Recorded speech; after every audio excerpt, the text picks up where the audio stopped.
That may be the greatest catch I've ever seen in my life. All right, guys, thank you for the continued support on these video formats. I really like what I'm seeing, especially in the comment section. I don't think we've had this much traction in the comment section on pretty much any video ever. I love the argument. I love the debates down there that are going on with what players actually do have foundational upside and that floor that we can build around. And it's an interesting topic because we are looking at the best of the best, and we are just kind of nitpicking, saying, hey, I don't think this player does have the floor to be a for sure stable asset for the next 2 to 3 years. And I mean, it's a fair argument to make with a bunch of these players, but in this video, we are going to talk about the quarterback position. And this is a position that obviously this video is going to matter a lot more for Superflex leagues. It still will matter for those one quarterback leagues. But guys, I just want to say before we start the video, if you're still playing in one quarterback leagues, quit them, go join some Superflex leagues. I mean, that's all I have to tell you.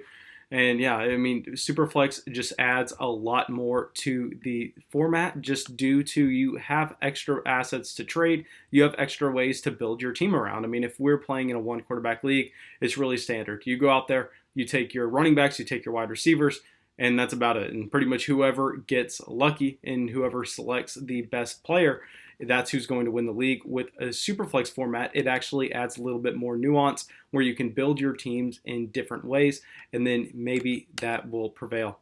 But now let's talk about the quarterbacks who are foundational pieces, and these are guys that I'm going to talk about that have QB1 upside for not only 2020, but for the next 2 to 3 years. And to make this list, you have to be a quarterback that qualifies for not seeing a value decrease in the next 2 to 3 seasons.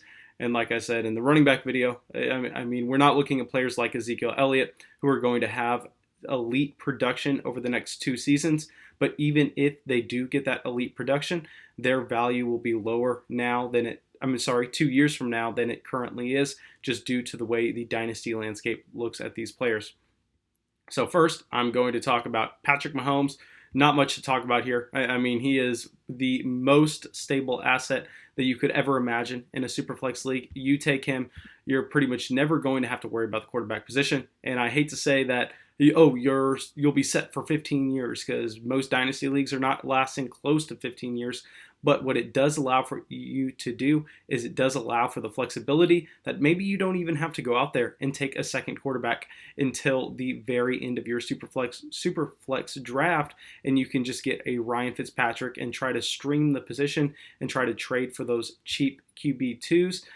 And what Patrick Mahomes is looking at for his short-term value is, I mean, the ceiling's the limit.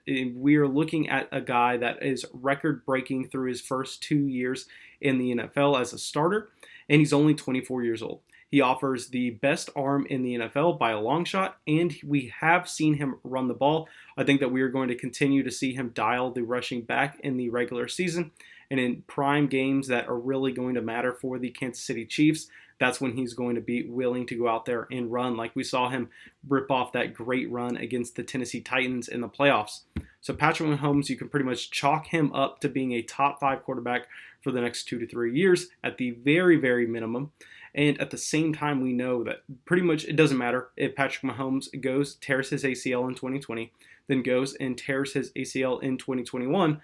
In 2022, Patrick Mahomes will still be a first-round startup pick in Superflex drafts. That's the talent that this guy is. That's the situation he is in. And we should be extremely, extremely willing to build around Patrick Mahomes. And I think I would actually choose him over this next quarterback, Lamar Jackson. And with Lamar Jackson, what we are looking at is an unmatched ceiling for fantasy production over the next 2 to 3 seasons. But the difference with Lamar Jackson and Patrick Mahomes, say we go out there and give Lamar Jackson that same situation where he tears an ACL in 2020, he tears an ACL in 2021. I guarantee you, whether he deserves it or not, we are going to be hearing injury-prone arguments. We are going to be hearing that he can't hold up with that playing style, and his dynasty value is going to decrease.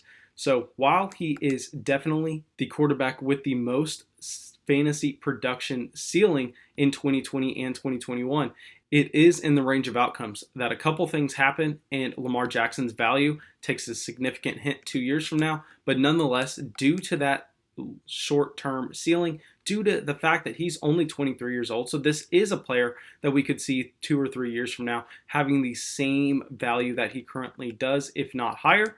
I mean, he's a guy that you can also build your team around. And I'm going to say this real quick. This is a little nuanced take, but in a one quarterback league, I would love to have Lamar Jackson as my QB1 overall. In a Superflex league, I think I would go with Patrick Mahomes just because I believe that his dynasty floor when it comes to a value standpoint is a lot higher than Lamar Jackson. Now, let's go to my quarterback 3 in Dynasty, Kyler Murray. I mean, Kyler Murray has everything you want to see from a short-term ceiling projection. I mean, he can easily be the QB1 this year if the Arizona Cardinals decide to pick up the pace of their offense and they decide to let him run the ball a little bit more. We could be looking at a Lamar Jackson 2.0 out there in Arizona. He's still on his rookie deal. I mean, he's still extremely young. He was pretty much the best high school quarterback of all time. Then he went out there and put the best college quarterback season up of all time. And now he goes out there as a rookie and continues to check every single box. Kyler Murray is not only a fantastic NFL quarterback, but due to his rushing and due to the offense that he's going to be playing in, he's a fantastic fantasy quarterback, and he's a guy that we should be able to easily project to either maintain or increase his value over the next 2 to 3 seasons while providing high-end QB1 numbers. Just another guy. I mean, all these guys I'm going to be talking about right now, I mean, they are the elites of the elite, and they're a reason we should be going out there and targeting them. Next, Dak Prescott. I mean, he doesn't have a deal yet, but I can guarantee you going into the 2021 season, we are going to see a deal that's not necessarily the Patrick Mahomes type deal that we saw, but he is going to be the second highest paid quarterback in the NFL just due to the way the salary cap works.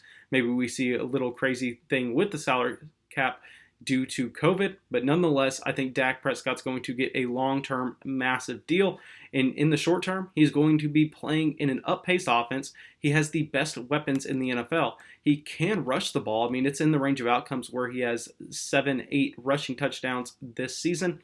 I know it's unlikely, but we've seen him hit 6 consistently in the past. I mean, he has the upside to be the quarterback 1 in 2020. He has the long-term projection that we should not expect him to lose value anytime soon. And Dak Prescott is pretty much another guy like Kyler Murray, like Patrick Mahomes, like Lamar Jackson. I mean, he's in that elite tier, which not many can say. Now, let's drop down to a tier below those 4, in my opinion. Some people are going to say, Mason, these guys are actually ranked higher for me than Dak Prescott or Kyler Murray. I'm not looking at it that way. And first, let's talk about Russell Wilson. So what I'll say about Russell Wilson is if I had to go out there for whatever it means, and I'm an NFL talent evaluator, which I'm not, and don't want to pretend to be, I would believe that Russell Wilson is the second most talented quarterback in the NFL, only behind Patrick Mahomes. But the only thing holding him back is the offense he plays in. He has the best weapons of his career, but the scheme is just so run-heavy. They don't like to get the pace up, and they just want to win football games and not put up fantasy stats. And that's not exactly what we want to see for Russell Wilson, but we've seen in the past he can rush the ball, he can throw the ball. I mean, he is extremely talented, and he's extremely consistent, never misses a game. And I know people are going to say, Mason, I mean, he's a lot older than Dak Prescott, than Kyler Murray. I mean, are you sure he's not going to lose value over the next 2 to 3 seasons? My answer is yeah. I mean, we're looking at the quarterback position. The quarterback position, age does not really matter until you hit that Matt Ryan level. I mean, even if we look at Matt Ryan from his year 31 to 33 season, I mean, he was not losing value due to his age. I don't think we should expect Russell Wilson to lose value anytime soon. And I think we should continue to expect him to put up mid quarterback 1 numbers. Now, the last quarterback that you can really confidently build your dynasty team around is Deshaun Watson. I mean, the thing with Deshaun Watson is he is uber talented. I mean, this guy is fantastic. He was a record-breaking rookie in terms of fantasy points per game, but he has the worst weapons in his entire career. We're seeing the offense have DeAndre Hopkins leave, and they added David Johnson. What can we really expect from Deshaun Watson? Is he going to be able to make up the lack of throwing ability without those weapons in terms of rushing ability? And I worded that poorly. I'm sorry.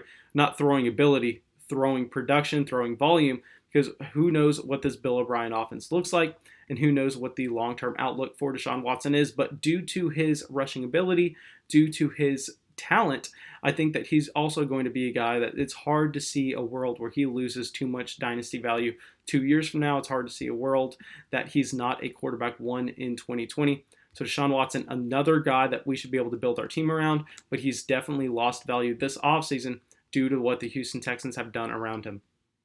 Now, let's talk about some guys that y'all may believe that they fit this profile, but they're right outside. And a couple of these guys, remember, when we're looking at the quarterback position, we are looking for guys that have the short-term upside to be a high-end quarterback one, and we are also looking for guys that have the long-term stability.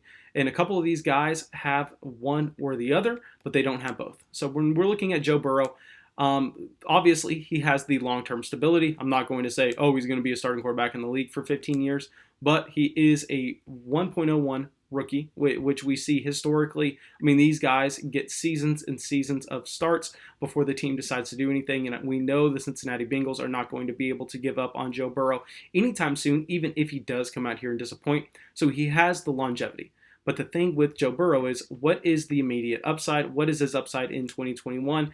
And that is a little bit questionable to me, because I know we've heard a lot of people talk about his rushing ability, and I would not necessarily say he's a great rusher. I would say he's a lot more mobile than most people would expect, but he's more mobile in the pocket, and I don't know if that's going to necessarily translate over to fantasy production, and who knows, we have not seen this Cincinnati Bengals offense be prolific in a very long time, and maybe we see them just be a league mediocre offense. And if the quarterback is not racking up a ton of rushing yards, that's going to be hard to provide that fantasy ceiling. Now, Carson Wentz, he has that ceiling to be high-end quarterback one, but there are concerns with where his dynasty value could be in 2 years. By no means am I saying he is going to get injured. By no means am I saying it's likely he's going to get injured. But what I am saying is, if we look at the dynasty community, they have a perception on Carson Wentz that he is injury prone, and we see the Philadelphia Eagles go out there, invest in Jalen Hurts with a second-round pick. So whether it's random or not, if Carson Wentz does tear an ACL, if he does miss significant time in 2020, you can already hear the narrative. We can already see his dynasty value dropping very far next offseason, and we can see that most people are going to be just banging the drum. I mean, if they were talking about Carson Wentz being injury prone right now, imagine what that drumbeat is going to sound like a year from now if he does miss time, and we don't see that with any of the elite quarterbacks.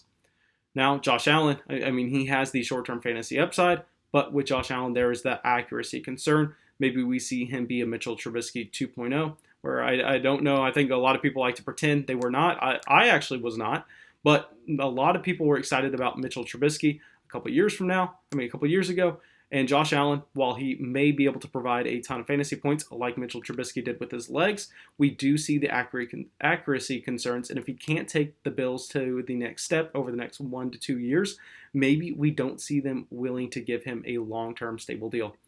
Now, Baker Mayfield obviously had a massive down year last season. I still believe in Baker Mayfield, but we have to understand we are talking about things in a range of outcome narrative, and we already know if Baker Mayfield disappoints significantly in 2020 like he did in 2019, most people are going to be out on Baker Mayfield, and we are going to continue to see his dynasty value fall. Now, Daniel Jones has that short-term fantasy upside, but we don't know necessarily about the long-term stability, because there is a narrative around Daniel Jones that he continues to turn the ball over, which is completely fair, even if they are random chance or not. And if this continues over the next season or two, we know that the New York Giants may not be willing to put up with it, and they may be looking to go a different quarterback route. And in that scenario, we know that his dynasty value is going to drastically fall. But that's all I got for y'all. Really hope y'all enjoyed this video. Really hope y'all go out there, try to go get one of those foundational quarterbacks in your SUPERFLEX leagues, in your one quarterback leagues. Doesn't really matter, but nonetheless, have a great day, guys.